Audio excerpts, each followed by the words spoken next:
Warning: this show is intended for mature audiences only. Viewers' discretion is advised. This show may contain strong language and sensitive or controversial topics. We are not attorneys and are not providing legal advice. The views and conversations are our own thoughts and feelings, and therefore, purely speculation. The entertainment world and beyond. Skywalker air miles, feeding on a service, gliding on water, constricted and conflicted. Welcome to Purely Speculation, a show that exposes the harmful effects of the criminal legal system. I'm your host, Heather Lewis, the Executive Director of the Reuniting Family Bail Fund and practitioner of participatory defense. On this show, you learn about the unspoken horrors of the criminal justice system and meet fierce allies and advocates. We will make the best of our traumatic experiences. We will get angry. We may even cry. We most certainly going to laugh, but one thing's for sure, we're going to keep it real. Welcome to Purely Speculation. When it free my sins and let them loose, they was killing me, I got scars to prove, got me paralyzed, I could even barely move. Out the way I took the pain again.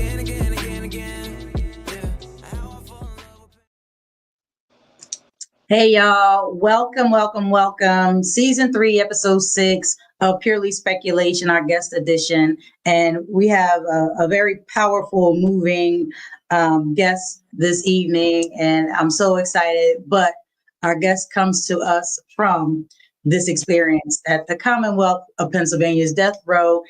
Has steadily declined in size from 246 in October of 2001 to 175 in July of 2016 without any executions. Pennsylvania hasn't executed anyone since 1999, and only 3 people were executed since 1976. And currently, the death row inmates are housed at SCI Phoenix, which is right here in Montgomery County, and SCI Somerset. And so, you all, I would like to welcome my friend, our guest, Shawn Bridges, and we're going to get into that. But he's the owner and operator of Bridges in Spirit, an organization that does, you're an expert in expungements and pardons. Welcome, Shawn, to Purely Speculation. Thanks for having me. How you doing? Of course. I'm good. And you're just going to have to bear with me because, I'm having technical difficulties. I'm very transparent on this show. So any mistakes, any mishaps, anything, I expose it. So my printer's not printing my script rather. So I'll be popping back and forth. But I want to talk about, I guess, a little bit about the cover-up fact, how it relates to you before we get into the origin story, and how those statistics impact you as a returning citizen. Okay, so as you said, I am a returning citizen. I spent 23 years in prison. 20 of those years were on death row. And all this hits home because while I am a returning citizen, I still have friends, brothers and sisters that are still incarcerated, and still many of them still on death row trying to fight their way to freedom as we speak. Right. Now, I'm jumping right in just because this is the topic, and this is a lot of what your backstory is, not necessarily your origin story, but your backstory as it relates. But I want to hop in, since we're on the topic. What did you do, or what were the circumstances that got you from death row to numbers to freedom? So we found out a couple years after me being found guilty that the DA at the time, Mark Baldwin, withheld evidence. So that was in 2008. So once we found out he withheld evidence, we fought to give me a new trial from 2008 to 2013. So that's lower courts, we trying to raise it. That's state Supreme Court, we try to raise it. So it wasn't until the district court of the federal court is where they finally listened and granted me a new trial in 2013. Okay. Now, once it granted me the new trial in 2013, the DA that took over for Mark Baldwin, who lost an election, John Adams, fought me, appealed it 4 more years. So while I did have a new trial, while I no longer had a death penalty because I had a new trial, I still sat on death row for another 4 years. So once in 2017, in the Third Circuit of Federal Court, they affirmed my new trial. I was sent back down to the county where I had to, make a decision. And while I believe that I could have fought and won, after spending so much time in prison, you kind of learn the system itself. So you know the system don't play fair. Right. You can see stuff blatantly while you're fighting on appeal. You get a new trial. You know what I'm saying? And you still get a new trial. You should get a new trial, but you don't get a new trial. Right. So I had to think in my brain, okay, what am I going to do? Am I going to fight? And if I lose, I'm back in jail, most likely with a life sentence because they're smart, right? Then they'll keep me with a life sentence. They'll say, all right, we're going to seek to retry him, but we're not going to see a death penalty because everybody knows if you get found guilty and get sentenced to a life sentence, more often than not, that's it. You go through the appeals all you want, but state Supreme Court is where it stops at. While with the death penalty, it goes all the way up to the federal courts.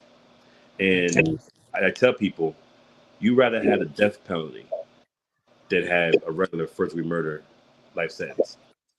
Because if it's a death penalty, they have to go to the federal court because somebody's life is on the line. That's interesting. Something I didn't know. And that's why we do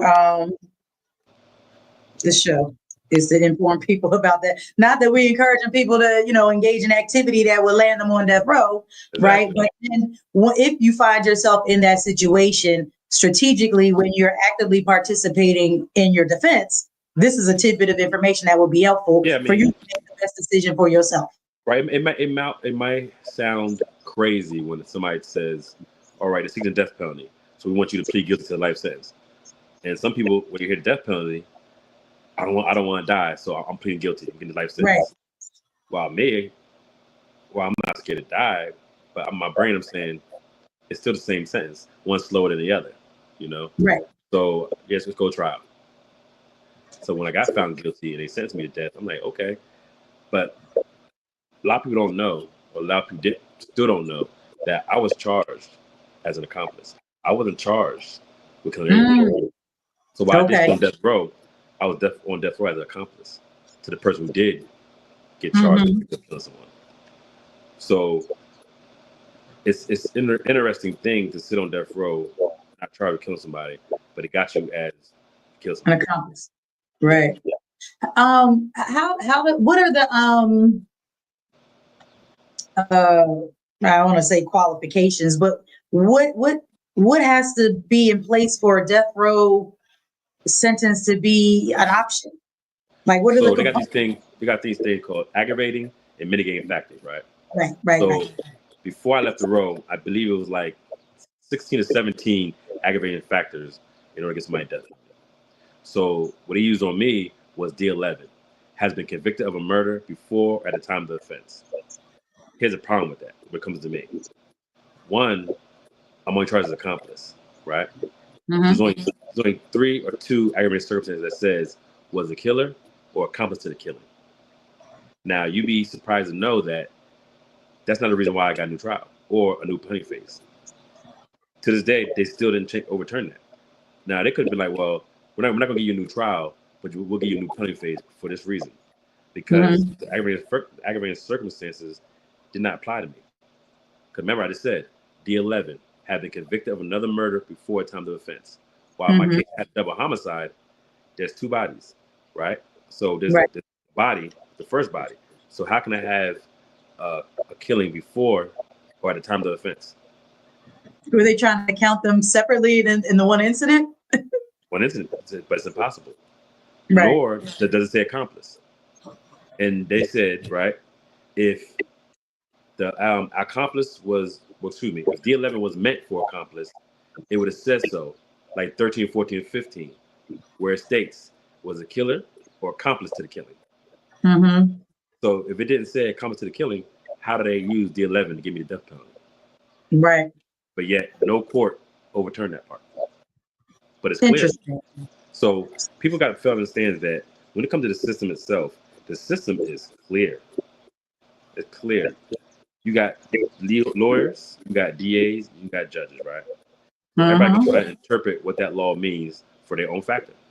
Right. And the alternate person that gets to say will be the judge. Now, other judges can overturn him, that's over him. But at the end of the day, until that time comes, that judge got to say. So he can interpret the law any way he wants. But if you read it, and I'm sure you read many law, like you read it, like you had to take a time, open a book and say, first degree murder. This is what first degree murder means. Bam, bam, bam, bam, bam. Second degree murder. Bam, bam, bam, bam, bam. There's no interpretation of it. This is what it says.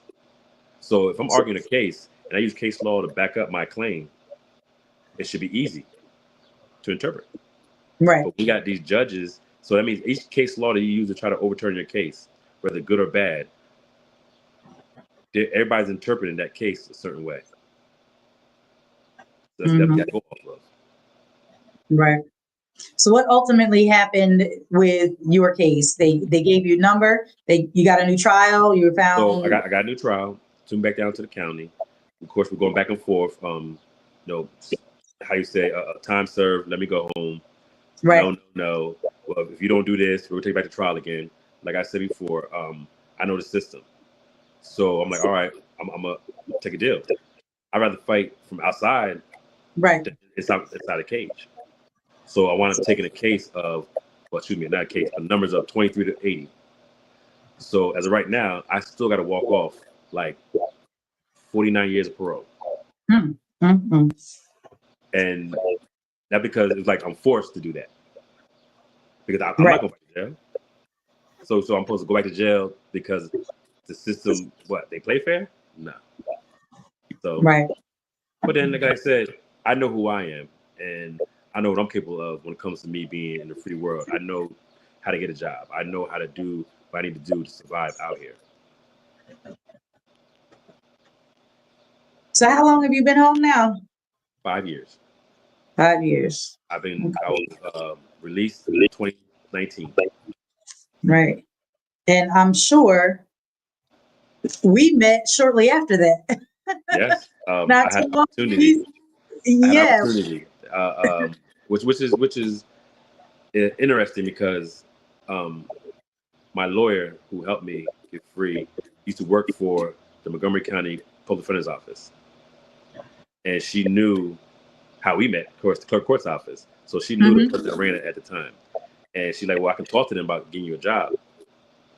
Okay, so I came down to Montgomery County, had an interview, and they said, "Well, we got to see a few things." But I wound up ultimately getting a job. They gave me the first opportunity to get a real job. Mm-hmm. It was funny because it was a courthouse. Right. And so you had all this well, I don't want to say legal experience, but all this experience from being on the inside. So it wasn't like you were qualified for the position that you were. I was qualified for a position that only the two head people really knew who I was. Mm-hmm. So it was funny. I went to the office and the people that worked around me at that time was always trying to talk to me about law and this is how you do this and this is how you do that. Of course, I'm out to my business, so I'm like, okay, oh, don't worry about that. The law says this. I'm like, okay. Mm-hmm. Mm-hmm. And it's funny, my interview, because it was during COVID time, or COVID just happened, so my interview was in a courtroom. And guess what side I was sitting on? Right. That's how I was sitting. I was sitting on the defendant's side. They were sitting on the Commonwealth side. And they was asking me questions. I started laughing because, again, they knew my situation. They said, why are you laughing? I said, because how am I sitting on the defensive side? You sitting on the Commonwealth side having this interview. And they started laughing too. Right. Okay. So well, thank you for that. And thank you for sharing. Thank you for being open and for everything that you do for our folks, right, that are reaching out to you and seeking pardons and expungements. So I'm a jump back to Shawn Fatigue. Okay. And so I'm only bringing it up because in preparation for this show tonight, of course, I had to do my research and it's on your website. So it's not like I dug it out, on your birth certificate. Right, your website says your name is Shawn Fatigue. My name is Shawn. And so, and you said it correctly. So I had to stop you or change it or fix it, nothing. That's good.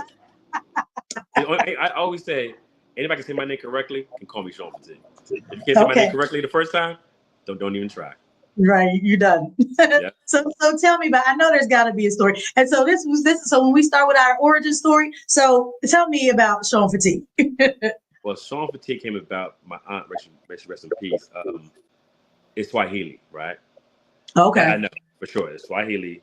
and I want to say it means peace, but I'm not exactly sure. But I believe so. I believe so. Because people ask me the questions, but then listen, I always direct it to her, but I believe that's what it means. But I can say this: other than my son, there's no other name like it. Okay. Yeah. So your son is Shawn Fitzy as well. Yep. My youngest son is Shawn Fitzy. Yep. Okay. Bless his heart. Okay. All right. Well, I was expecting. I'm gonna have to look it up in Swahili and confirm. Yes. All right. So where were you housed when you were on death row? Were you in Phoenix or where were you? Well, it wasn't Phoenix at the time. So when I first came up, I went to Pittsburgh first. Okay. But at that time, I think it was Pittsburgh, Green, and Green. I think that's those two: Graterford, Pittsburgh, and Green. Mm-hmm. And then once I stayed a year there, I came out of Graterford. And I spent 20 years in Graterford. Oh wow! And then for like a good, I want to say 5 months maybe, we was in Graterford. That's when they all shut down Graterford and all came over to Phoenix. And I was never on Phoenix death row. I was a population. Okay, you were just there in Graterford my last bit of time, and then came over to Phoenix for the rest. Oh, okay. So, tell us about Bridges in Spirit. So I know that's your WTF moment, so that we won't say how you started Bridges in Spirit, but tell us what. We can dive into it. How you want to do it? All right. Well, let's get to it. All right. So, like you said, my job was at Montgomery County Court's office, and I learned. My first job in there was just doing the proper paperwork, answering phones. Mm-hmm. Then I started doing other paperwork, fingerprinting. Then I started doing fines and costs. Then I have opportunity to move up to doing expungements. A girl that worked there taught me the ropes, and she wound up leaving. And then I was doing expungements for all of Montgomery County. So that's from Pottstown to Lower Marion. So that's the lawyers coming in, regular people coming in, and that's the courthouse itself. So just me. So I had the opportunity to learn a skill. And as I was learning the skill, I was learning that the lawyers were charging crazy numbers in order for these people to have paperwork done. Right. Like I said, it was just paperwork being done, and you can't promise nothing. You can't beat the system, none of that stuff. So I created my own business on the side doing paperwork. And for some reason, a guy that I approached about helping them do the paperwork called detectives or DA's office, called somebody and stated to them that a guy from the clerk court's office said that he can expunge my record by not going through the system, for which everybody at the clerk court's office know you cannot do. Right. A judge got to grant it. That's number one. And the system itself won't allow you to do anything like that. Right. So the detectives came to talk to me. It was a whole big thing that I made the logical choice of resigning. So I never got fired or nothing like that. They've been investigated. I don't know what happened to the investigation itself, but I never heard more about it. I moved on, came back to Reading, and then while in Reading, I wound up getting different jobs to figure out what I was going to do, and then I solidified my business with doing expungements and pardons, making it affordable for those who can't afford it, giving them the knowledge, in order to learn what it means and how to do it without charging an arm and leg to do it. Right. And that is an amazing transition, because we're in the similar business. We're doing this work. We're supporting people that are incarcerated, families that are coming, people that are coming home, dealing with families and understanding the barriers and everything. And there's a conference going on in Philadelphia. I've seen a lot of people that know you, similar, people that we have in common. And it's a blessing to be able to have that skill set in a system that, is designed to overcharge, take advantage of you because they don't expect you to know the ins and outs of that. So are there any inside secrets? Because I know you've helped me a lot And you know what I mean, with doing the stuff that we're doing as far as posting the bail. I don't know if you know that all bails now are getting posted up at the big courthouse, not at the district level. Don't know why. Right. But I guess the districts don't do it enough or whatever. Like they've been fucking it up. Let me say that, because I went to post a bail and it wasn't that far away. I forget whose courtroom it was or which judge. But she was like, oh, you can sign on either line. And I'm like, no, I can't. And she's like, yes, you can. And it was a lady that wasn't her job. She was like just giving me the paperwork. It wasn't because the other lady was busy. And she was like, yeah, just, sign on one of these lines and this and that. And I'm like, no, the one line says you're the surety. The other line says you're the remitter. And the big difference, which impacts anybody, is that if you sign as the surety, the money that you post comes back to you when the individual satisfies their court obligations, right? If you're just the remitter, the money goes to the defendant. And so there's a very clear distinction about which line you sign if you want your money back. If we're posting $5,000 bails, of course we want our money back. We're not just giving, and it's a revolving fund. So yes, we want the money back so we can help somebody else. And so they were making serious mistakes like that. So after that, probably 2-3 weeks later, they were doing all the bails, MDJs and theirs. So any inside secrets, anything that we can share with folks if they find themselves in that situation. They were forgetting to tell people they got to take the paperwork up to the jail. Like we were saying that bails, I'm gonna get that extra part to you because I don't know too much about bails. But the system itself, like, for example, they told most people that starting July 1st, if you get dismissed case in court or not guilty in low courts, it's automatically expunged, right? Right. That's what they say. It's not automatically expunged. What happens is they seal it. So what seal it means, there's definitely a difference. And the only reason I noticed is because I went to the expungement clerk office here, and when I went there, just in case to find out, even though it don't mess with my business itself, but I still had to ask the question because there's people this is from July 1st, so anything behind July 1st still needs to be expunged. Right. So they're like, no, it's not really expungement, it's a sealment, and I said, hold on, wait a minute. So on the paperwork, it actually says expunged. Right. So no, it's not expungement, it's sealed. So here's the thing about sealments, right? A lot of people don't know the sealment is only for state level. So that means they do a state background check. They're not going to be able to find it or see it. But if you're police, you'll be able to see it. But now, if these employers or let's say landlords or housing, anything like that want to do a federal background check, is popping up. Okay. That's what happens with this thing when they call it, what's the word? Clean slate. Clean slate is only clean slate is a sealment, but the same thing applies. It's only for the state level. So all those not guilties or dismissals that from back in the day, they automatically do a clean slate. But if they do a federal background check, it comes up anyway. And if you why are you using the word expungement? That's $1 million question. But my pay grade. But a lot of people don't know that unless you ask the question. You know what I mean? Because it's misleading.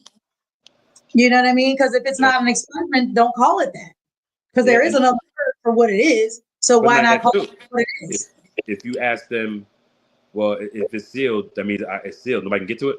Some people will say, yeah, nobody can get to it. That's it. But they won't tell them if they do a federal background check, it's going to pop up. So that sealment is only for state level. That clean slate is only for the state level. So anybody does a state background check, which is the state police, it's going to come up. It won't come up unless you're the police. And that means a sealment or a clean slate. That means you have to go into the clerk court's office, or your lawyer has to go in the clerk court's office in order to have paperwork to get turned over to somebody. And while you're in the clerk court's office working, you see a red bar across the screen. That means clean slate or it's sealed. So the person that's doing it should know better than to give your information to anybody but you or your lawyer. Right. But that's human error, and people be funky and they look at who is standing before them. Oh, my bad. And you got to remember, from what I'm being told, and when I worked there, the clerk court's office is supposed to be a neutral place, right? We're not Right. there for the judges. We're not there for the DA. We're not there for the lawyers. It's a neutral place. Mhm. But I just seen it many times. Some people come in there and they start scrambling, give them what they need, do what they want. Like, Right. it should be that way. Right. Wow. We're So, there to make sure things get filed. We're there to make sure things get put into appeals properly. That's what we're there for. mhm. We're not really working for no one but the courthouse itself. Right. Administratively. That's Exactly. it. Yeah, it's deep. It's deep. And like I said, I missed. They taught me a skill. They gave me a second chance, an opportunity to work there. You know what I'm saying? Could I move differently? Of course. But me coming home and know what it is for somebody that's locked up to write the clerk court's office information. For somebody to come in, don't know what they're doing, don't know how to do it, what's what when it comes to system. I enjoy helping people. Right. You know what I'm saying? It's just sad that it had to end that way, but it opened so many other doors. Like, I wear so many different hats because I'm no longer down there. Like, I'm a director of outreach for a nonprofit organization called Not One More, where we help kids and mentorship. We got different programs called Safe Corridors, where we go to schools to make them go to school safely, leave school safely. We got things to go to parks to call peaceful parks, so you can go to parks during the summertime and be safe. We're doing a program this year where we're doing feeding because we partner with somebody else to do feeding. At the same time, after feeding, we're going to do robotics teaching, how to build bottle rockets and robots. Right. We do mentorship. We go to schools, football games to make sure that ain't nothing crazy going on. We walk around with our orange shirts on and do stuff like that. I want to become I've already been there before I left the court's office, but I'm director of reentry services, another nonprofit called the Real Deal 610, where we help those who are just coming home as returning citizens get acclimated back into society and get birth certificates and get jobs and hopefully get housing and stuff like that. I'm a director of operations for KTB, which is a community basketball league. And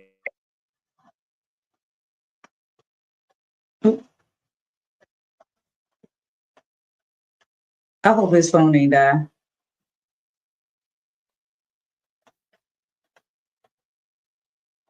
Uh-oh.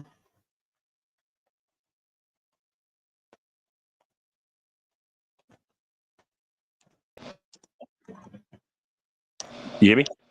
Oh, there you go. I try to call. So if I was down there, I don't think all these opportunities I would think I'd have. I want to start my own business doing the very thing I was doing down there to help people. So I missed it. I was helping a lot of people down there. And Right. for one person to lie and say something that wasn't true, and I really couldn't defend it because how you prove something like that? Well, they can prove it themselves, but you can't do it. Right. So soon that person said that, they should have known, like, no, that can't happen because you can't do that. You don't have access like that to do that. But Right. you know, again, but they can Haters and jealous. opportunity. Yeah, they gave me opportunity, so I can't hate or be upset about that.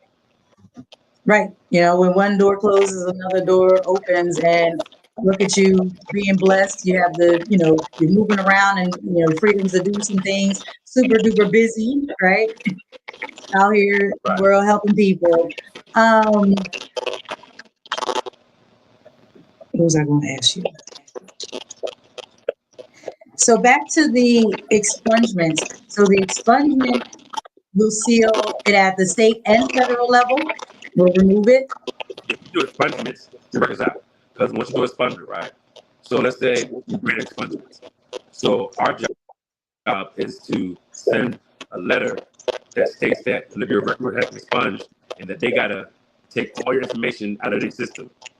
So that goes to state police, that goes to DA's office, the district court, the federal. Well, you send the state police, they all make sense to the federal as well. So in a matter of 60 days, your record should be expunged out of everybody's system. Shawn, check your sound. I'm not sure if it's your connection, but it's like choppy. Do you have your headphones in? Or No, it's like breaking up a little bit. How about now? yeah, I think that's better. No, it's like static in the background.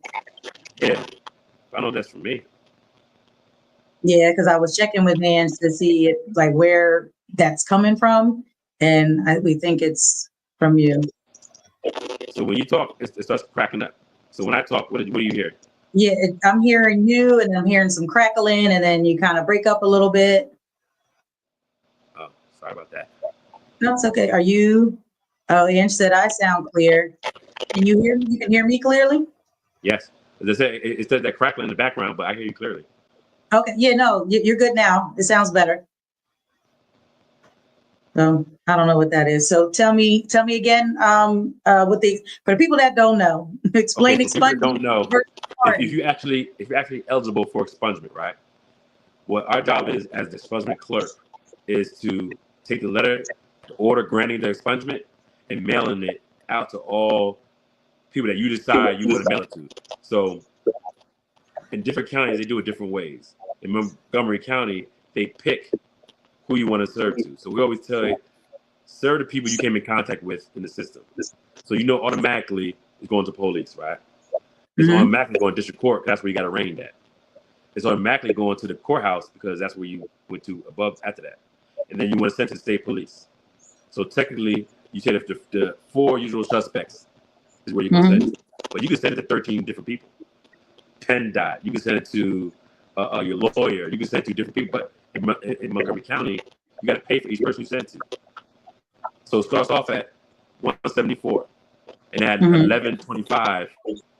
I think $11.25 to each person you're going to send it to. So it can go all the way up to like $300 something. But usually, you serve only 4 people. It's $213.75. Counting the background check you need when you do the application, that's $22. Okay, and then a pardon. A pardon is a whole different beast. So at one time till recently, it was like a 3-year process, 3-year, depending on how you doing, what's going on, right? If you got people that say you got to have 10 years, no trouble, nothing like that, still ain't guaranteed. But that technically, I say it's not true. Of course, you're not going 1 year after getting off the parole, nothing like that. You got nothing to show that you're doing good, right? But on the application itself, it don't say any timetable on when you can file an application for pardon. Right now, what's popular is nonviolent cases. Not saying aggravated assault or robbery won't get you pardoned, but it's difficult, especially if you only got 10 years, 5 years. But if you got 25 years, you had an assault in 1980, you got a good opportunity to get a pardon. And like the other law, July 1st, they started a new law for pardons as well. So on July 1st, if they grant you a pardon, it's automatically expunged.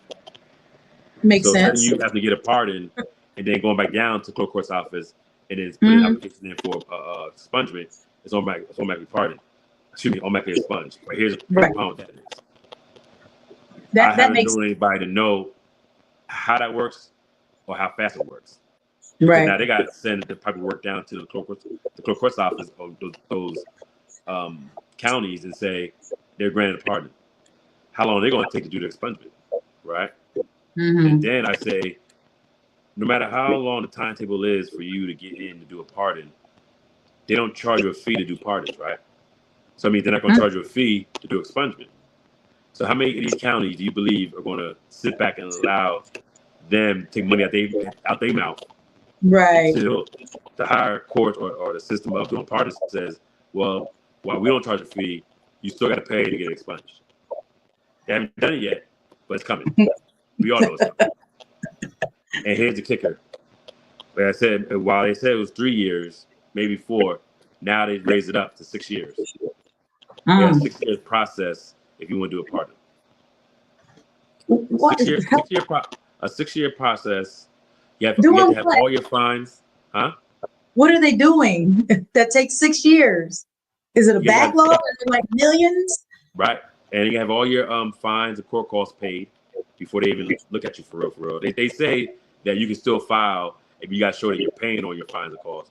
But if I owe $30,000, $10,000, I can be paying all I want. But in my case, might have been 30 years old, but my fines ain't paid. They're not granting no pardon. They're not going to expunge your whole record if you still owe money. And we're talking about people that have, you know, criminal histories, and we know the barriers that come along with that. And so the expectation is, okay, I mean, I see people's fines, they're in the thousands, 13,000, 20,000, 70,000. And I mean, these are people that didn't commit like serious crimes. We're talking about people that are just cycling through mental health crises and substance abuse disorders, and they just rack up fines over time. And people got like $70,000 worth of fine. They'll never get their record cleared or expunged or anything like that. Not only that, now you might have the opportunity to petition the court to drop some of these fines, something like that. But if you owe restitution, they don't touch restitution. Right. So if you owe $300,000 in restitution, you got to pay $300,000 in restitution. And if you got a case, a retail theft or a robbery that happened in 1975, and you still owe $300,000, more or less you can get a pardon from it. But if you owe $300,000, they're not pardoning nothing. Right. Wow. That's deep. That is deep. So like I said, I was at the Just Us Ideas Criminal Justice Reform Conference. It's going on in Philadelphia, down at the Community College of Philadelphia this week. It started yesterday. I went down there today. Q Bradford Gray, Eric Van Zant, Ruben Jones, Manny, I can't think of his last name. He's out of Allegheny County. They were all on a panel about talking about this very topic.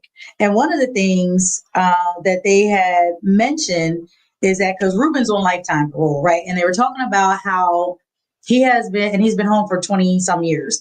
And in those 20 some years, he has been organizing, giving back to the community, doing good work, doing good things, you know what I mean? All this stuff. And he's on lifetime parole. And the statistics prove that, you know, 3 years, after 3 years, if they did not commit another crime, recidivate or anything like that, chances are they won't, because people age out of criminal activity. And so they said that you can also, petition to have your parole commutated. I don't know if that's the right word.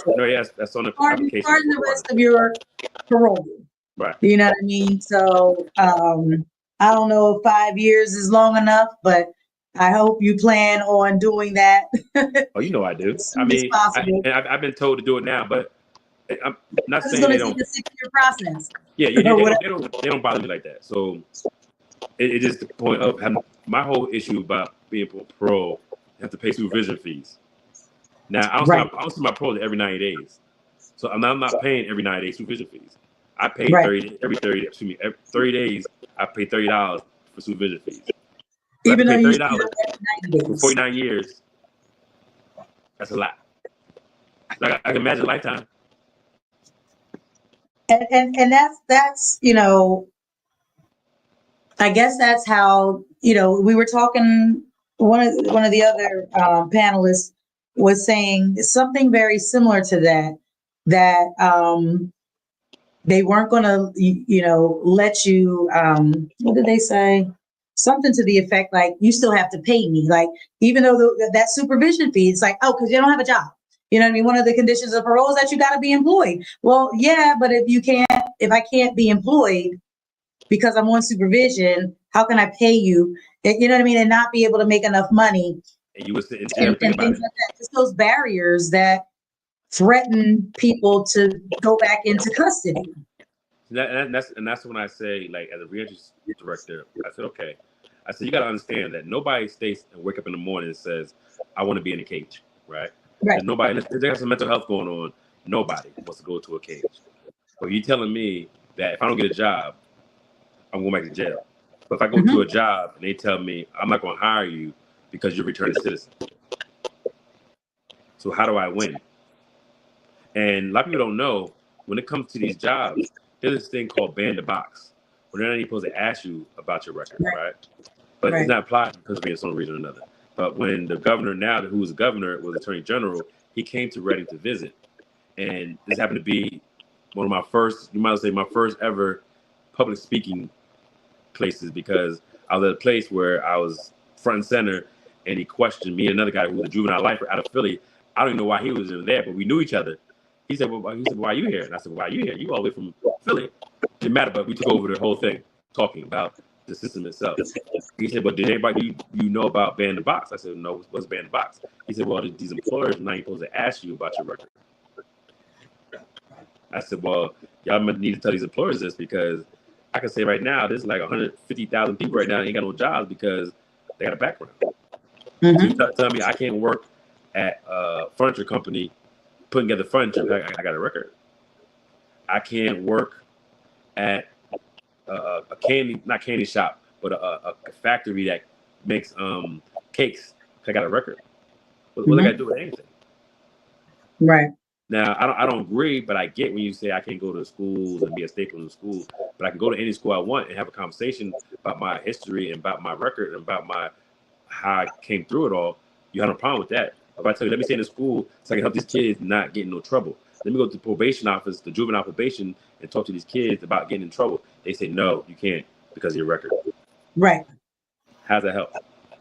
Like right now, our kids becoming extinct because they're killing each other over nothing. Right. Right. And who better to talk to them about the system they're about to go to because they want to kill people from them? Me. People like me. But they tell us, no, we can't because you got a record. Right. So how somebody that don't got no record, never been in the system, don't know how the system is, can tell somebody sitting on this corner making $1,000 an hour not to do that? Well, I can say, well, you could do it. And you can say, well, I'm doing it for my family. But when you get locked up or dead, who helps your family then? Right. Yeah. So nobody's giving them the real deal, Shawn. Huh? I said they're not giving them the real deal. Not at all. Not at all. And it's sad because I'm telling you, I'm not a unicorn. I might have hit the ground running in 5 years, did so much, it's crazy. But I promise you, I am not a unicorn. Like you said, you talked to Eric Van Zandt. You've been up here to Reading and saw people that be around me. They doing the job I'm doing. They're in a position like I'm in a position. So you're trying to tell me this don't show you? There gonna be some people out there that are gonna get in trouble. That's what it's gonna be. We're not naive with that, right? There's reality. But there's people like me that want to help this community, help any community. So why not give them an opportunity? Why don't these senators and state reps go to the jails and talk to people? See where they're at. Right. So you can say, all right, listen, we want to implement 25 years of life. Give them opportunity. Let's talk to them when they come up after 25 years, see if we want to give them parole. They get these old dudes that are 85 years old, sick in bed, and got pushed around in jail, opportunity to go home to their family and live the rest of their day. Who they hurting? They done did 40, 50 years. So you got to be on your deathbed. They got to be rolled. You can't be. You got to be ambulatory. Yes. And what's bad about that is I'm still paying $20 million a year to take care of these 2 or 3 people for what? When they can go to their families. And they use the same stuff. Like, they really think jail is a deterrent, right? Like I said, I'm not saying people are going to go to jail. People don't deserve jail. I can't say that. You have people that hurt people that don't make no sense, right? But it's not a deterrent because crime's still happening. People are still selling drugs. People are still out here killing. People are still out here assaulting and fighting and all that type of stuff. So jail, death row, solitary confinement is not stopping anyone. So I think it's about time for a different option. You know what I'm saying? Let's get these kids an option of what to do. Let's get these people that come home more option of what to do and not to go back to jail. If I come home, make like $18, $20 an hour, take care of me and my family, or take care of myself, I'm not going back to jail. I know what it is. I know what's back there. Right. Yeah. I'd rather get up at 6 a.m. and go to work. Right. But you tell me you're going to pay me $7.50 an hour to do what? Can't have both ways. Right. Right. Shawn, do me a favor, log out and log back in and see if that helps before we get into the what the fuck moment and all the other good stuff we before we close out.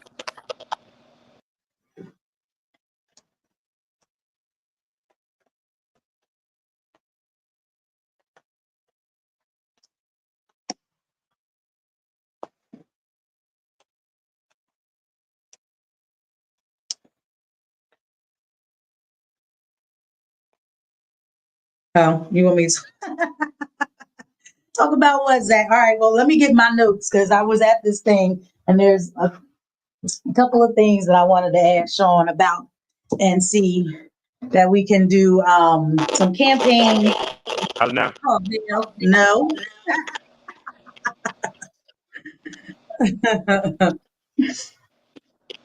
All right, let Still me the same see.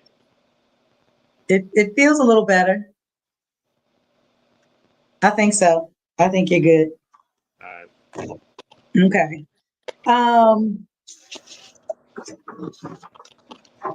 So lost my train of thought now.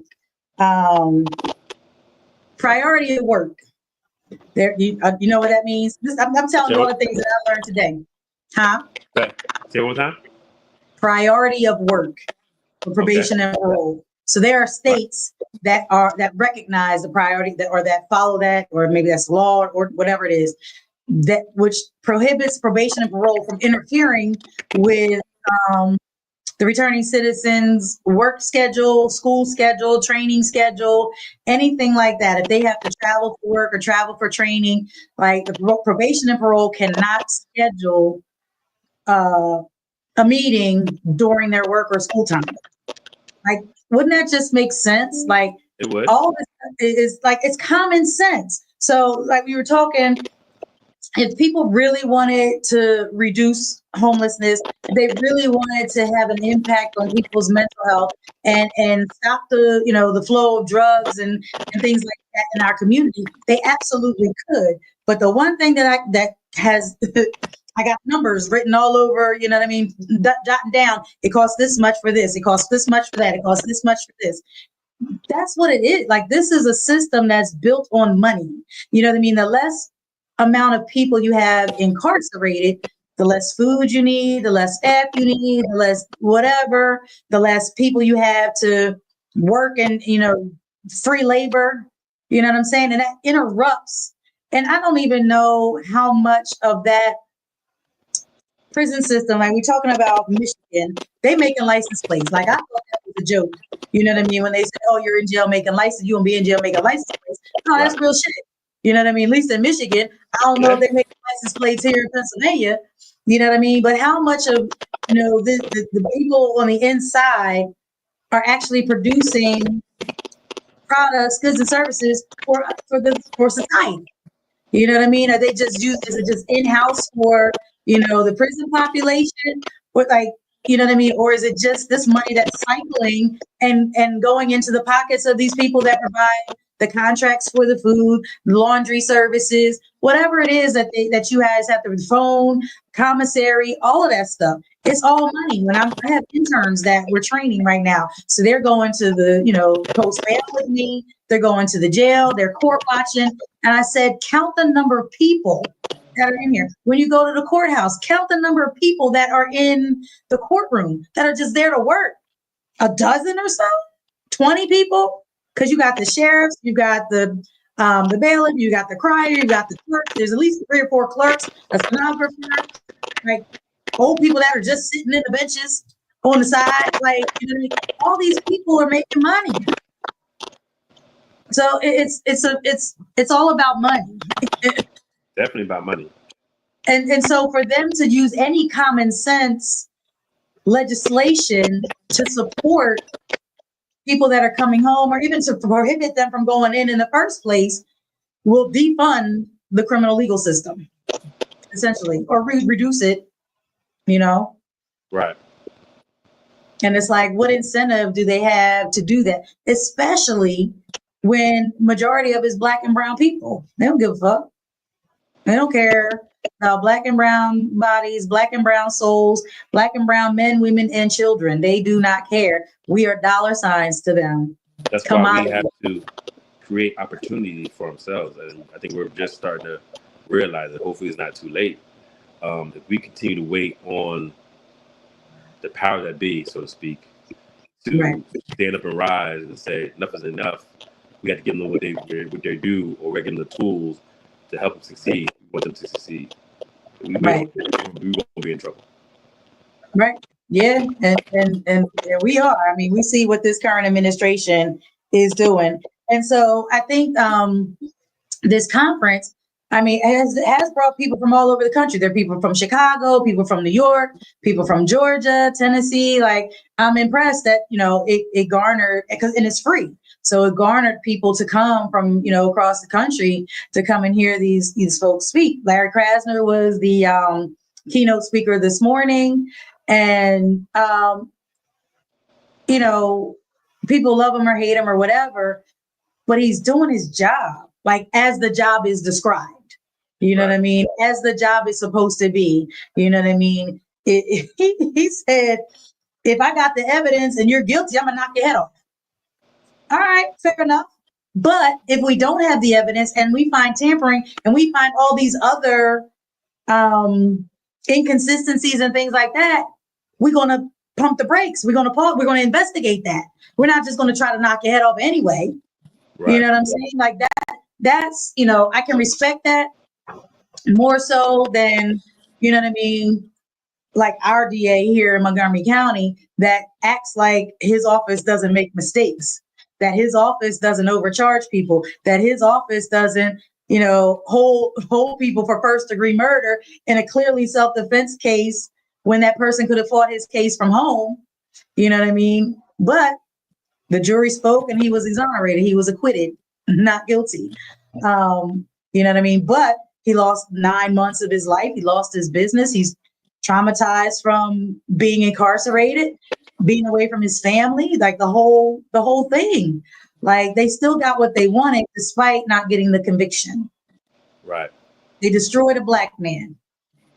Or attempted to. We resilient. He gonna get it together. He's got a good family and support system. He's gonna, put his life back together.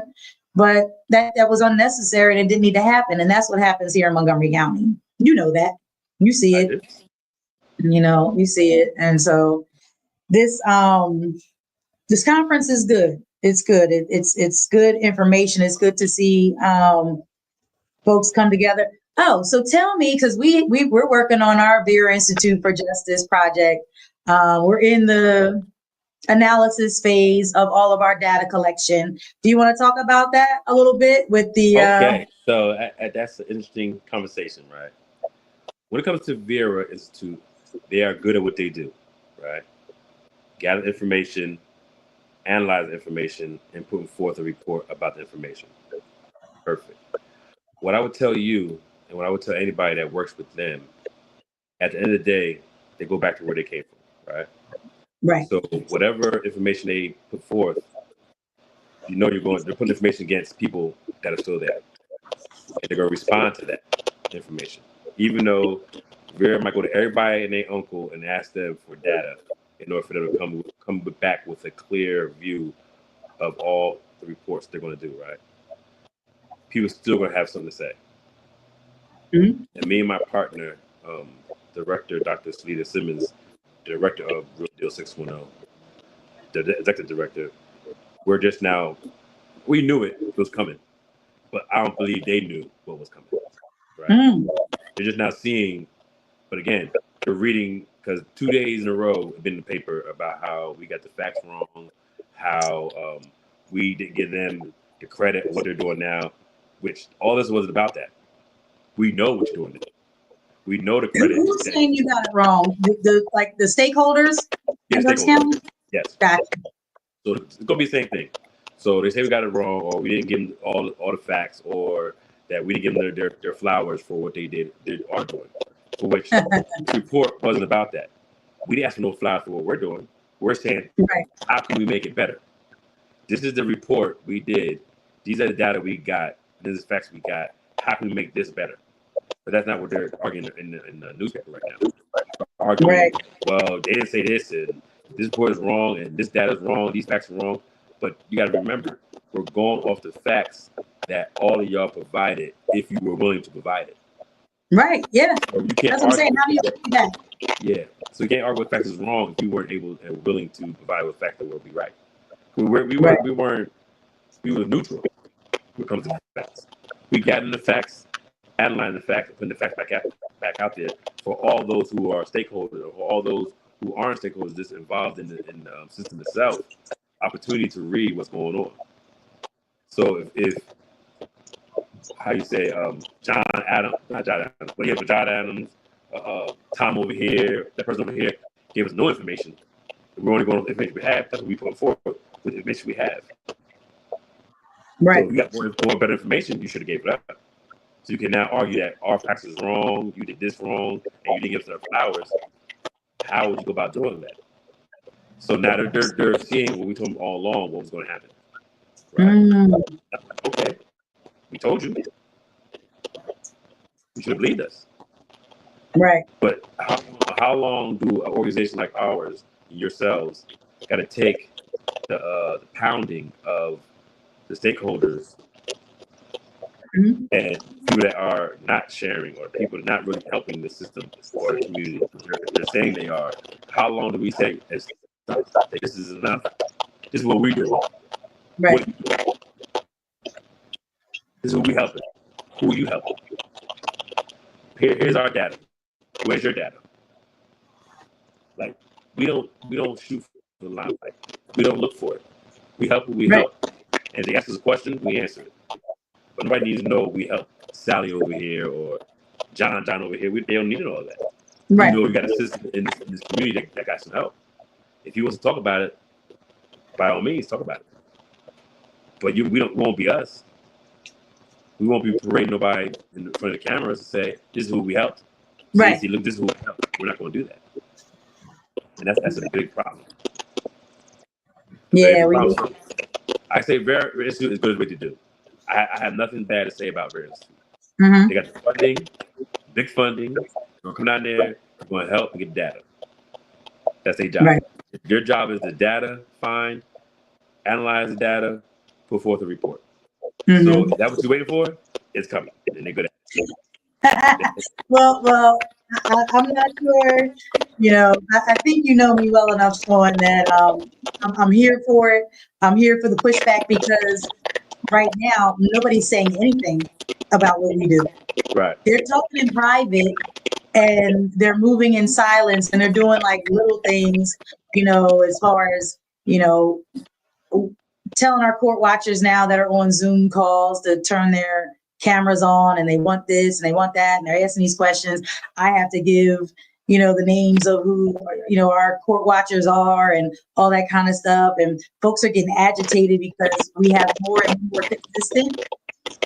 And so, but yeah, they're doing all this talking behind the scenes, you know, but not granting us an audience for conversation. The only conversation we're able to have is through Vera with the stakeholders, because the stakeholders don't want to play ball with us. They don't want to talk with us. They don't want me to ask them the hard questions about, you know, why aren't you unsecuring bail when you lift a detainer? Why are people still having to pay $77?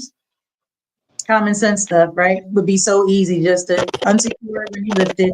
Boom, the person can go on about their day. But no.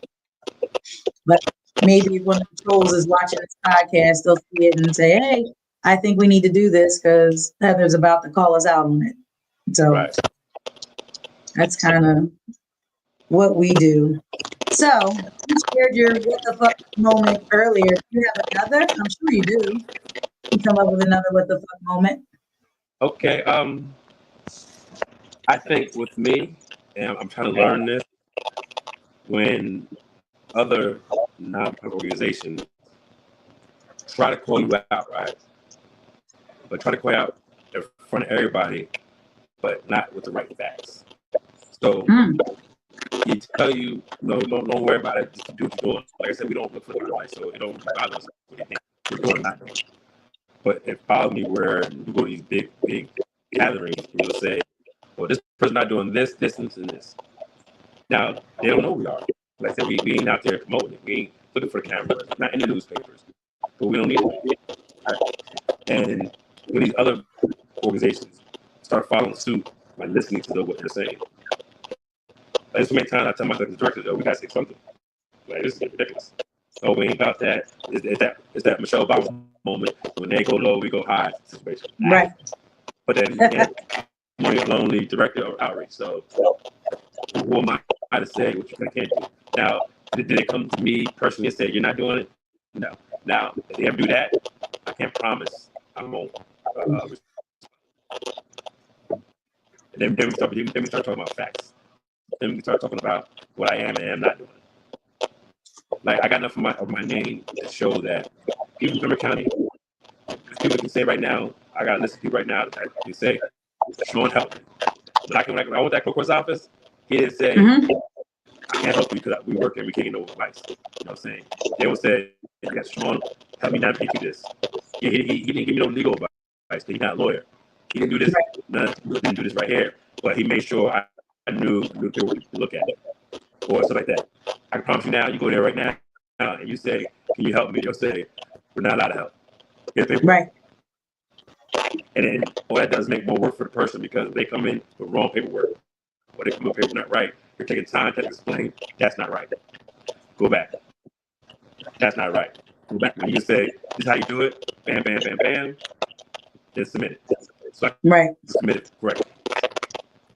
So that's my what the F moment. Like come on. We're here to help this system. We're here, me personally, as a returning citizen, to help my brothers and sisters not get put back in the system or help navigate yourself. Like, what are we here for? To make sure people go to jail or help them stay out of jail? Like I said, you can't have both ways. You can't say, well, we'll make sure the system runs right, but at the same time, we're not going to help returning citizens. Right.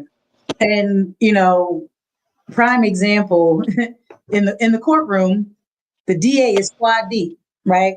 3, 4, 5 prosecutors over there to the one defense attorney. If you're lucky, you might get 2, depending on how serious your case is. You might get a co-counsel. And that's what it's like for us, people out here on the street. Like, we're outnumbered. You know what I mean? So, that the prosecution knows that, okay, we can't save as many people as they're prosecuting, right? Because sometimes, the system is what it is, or the people actually did what they did, and they are guilty, and there's a consequence for that. But for them, they get so mad that we're here trying to balance the scale. The scales of justice, the oath that they took, and we're just trying to hold them accountable because we know the system goes unchecked and they do what they want. The fact that we're interrupting and snatching back 1%, 2%, 5% of the people that they tried to throw off the bridge. No, they don't get to do that. And what's crazy is if they were literally looking and be how you say vigilant, right? They will see we're helping people that actually are innocent or not guilty of the crime or charged or being charged with. You know what I'm saying? So we done seen cases that we were like, we ain't touching that. He done did that. Like, we're supposed to do that. Now, then because of my job, because I'm also, of my many hats, I'm also a member of Prison Society. I'm the conveyor of Prison Society in Berks County. So my job is to make women and men and women are being treated fairly inside the prison. And tell me, how did I get to be Prison Society? Tell me who pushed me to be Prison Society? Oh. Well, there you go. So that one more hat came from you. So I've been doing that ever since I was down there. So I've been doing at least 3-4 years now. So I'm actually conveyor up here. So when you come to Berks County, I got to do. So I go to prisons and talk to people. And there's other connections that you make. Other connections that you talk to. Like, I sit in rooms with judges, DAs, state reps, senators. This is a guy that was on death row 5 years ago. This is a guy that was fighting for his life 5 years ago. Didn't know what happened. And I have my warrant signed. Warrant signed means that they tell you the day you're going to die. I had it signed twice, right? So I'm going to give you a third what the F moment. I had my warrant signed twice, right? I can remember the first time. I'll never forget the second time I warrant. You know why? Because the day they gave me the time was on my birthday. February 16th, they wanted me to die. They pulled me in a room. When they were outside the room, they got the superintendent, a clergy, a counselor, a unit manager. Tell you your warrant was signed. Here's your date. Wow. When they said it, I thought I heard it wrong. And I must have to look on my face like, huh? They said, anything wrong? I said to myself, other than me knowing my birthday, they know my birthday. So before you get down there, you should have said, hey, guess what, guys? They gave the date to die on his birthday. We need some extra clergy. We need some extra counselor or something. They didn't do that. Yo. To back to myself, even though I knew I had many appeals left, but to know the fact that the date they want you to die, that goes in the newspaper. So anybody knows, whether it be family, friends, know my birthday is on February 16th. So they say in that newspaper, Shawn Bridges' warrant was signed on this date, and the date to get him to die is February 16th. You don't have any letters and visit. Well, you really technically not visit because only people come visit you is your mutual family. So how many letters I got saying, keep fighting, don't worry, we love you, we miss you, don't worry, don't worry. They don't know the system. So I wasn't worried, but still it'd be hard because damn, they would come in my birthday.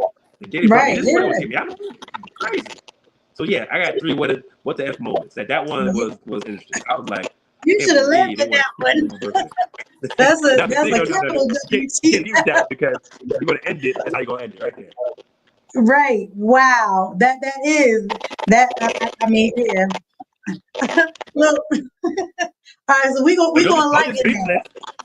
Yeah. We gonna lighten that because my what the fuck moment was today. So I keep saying, and Ange, please put up the thing for the Just Us conference that's going on down in Philly today. I took the train down there. I got off at Suburban Station. The agenda and all the instructions say that it's a 10-minute walk. The fuck it is. That was a 25-minute walk from Suburban Station to 17th and Spring Garden. I was hot. It was raining. Oh my God, it was a mess. So that's my what the fuck moment today. I'm driving down on Thursday. I will not be taking the train again. A mess. I was like, it is hot. Like, what in the world? Like, humid and it's raining. Oh my God, it was a mess. So, but yeah, Shawn, I appreciate you, and we're gonna have to do this again because the audio was just fucked up. Yeah. I don't know why, because it was cool. Yeah, and then you blanked out, and then you came back, and it's just been crackly, like it go in and out, and then we get maybe 10, 15 seconds of clarity, and then it get the crackling again. The minute you started saying something good, so the devil is a lie, we will do this again. And it'll be a whole different, conversation because, you know what I mean? Life is going to be life, and that's, you know what I mean, what it is. And so I just want to. Before we go, anybody from Montgomery County, Philadelphia, all to Berks County on June 22nd, right? We're having a Pedal for Peace event. And go to Not One More website, go to Not One More Facebook. And we got the flyers up there so you can scan the QR code to register. While it says $10 donation to register, it's a donation. If you choose to do it, choose not to do it, it's up to you. But we want to come together, bring awareness to gun violence, which is killing all our communities. So it's not just for Berks County. We're having our first annual Reading Ride Out. We're going to ride bikes at one part of town to the other. When we get to the other end of the part of town, we're going to do like a bike tricks, have people speaking, have resource tables, food vendors, music. Come out. Sounds good. I'm a rally some kids and see if we can get a group of kids to come up there and join on that day. I'll send you a flyer. I don't know if I send you a flyer already, but I'll send you another one. Yeah. Keep sending it to me. We'll post it. We'll share it. We'll do all that stuff. And definitely get out there because we need to come together. You know what I mean? Across counties, across the state, like all that. Like our kids are they're going crazy, and that could be a whole nother hour. We've been in an hour and some change now already. So yeah, that'll be another conversation because I do want to dive into your orange shirt and the work you're doing in that space and how is anything that we can duplicate, how we can bring, you know what I mean, what you're doing in Reading and try to get a coalition of folks or some of our men to do the same thing. They talk about it. They have yet to put their boots on the ground and be a unified color, solidarity, really meeting these kids in the street where they're at. And guess what? It's not going to be on the shoulders of us, our women here in Norristown. We're calling out our men. Well, I'll definitely come where I'm needed, and we definitely come together like we always do. When we need each other, we come have a conversation. Absolutely. You know, and that's all. We'll make it happen. So with that, I'm just going to say, if we want to commercial, I don't know, we got our thing, we just talked and got it in. But I just want to say, please follow us on social medias, Instagram, Facebook. The podcast now is on iTunes and SoundCloud. I'm saying it all wrong. I don't know. iHeartRadio. I think that's the only one I got right. So all the podcast channels, Apple Music, iCloud, iPod, whatever the fuck, all that stuff, we're on there. So you can listen to us. If you don't want to watch us, you can listen to it. And if you want to be a guest on the show, hit us up. You can hit us up on our Facebook page or our website, www.bailfundmonco.org. And Shawn, I appreciate you so much. And we will talk to you soon. Don't hang up. All right. Thank you for tuning in to this episode of Purely Speculation. If you learned something, share something. Please like, follow, and share this show. The more our communities know, the more they are empowered, and the faster we can create change. Purely Speculation would not be made possible without the generous support of the Community Justice Exchange, the Health Sparks Frank E. Boston Black Justice Fund, Philadelphia Foundation, and Reform Alliance. Thank you. Booyah! Intuition different, already lived and dreamt it. Visions make my vision clear as I'm jogging through this fog of light. Fog like with the fog set, body and I'm all set. Baby, can you be my Cardi B on an offset? Toast we got it, selfie.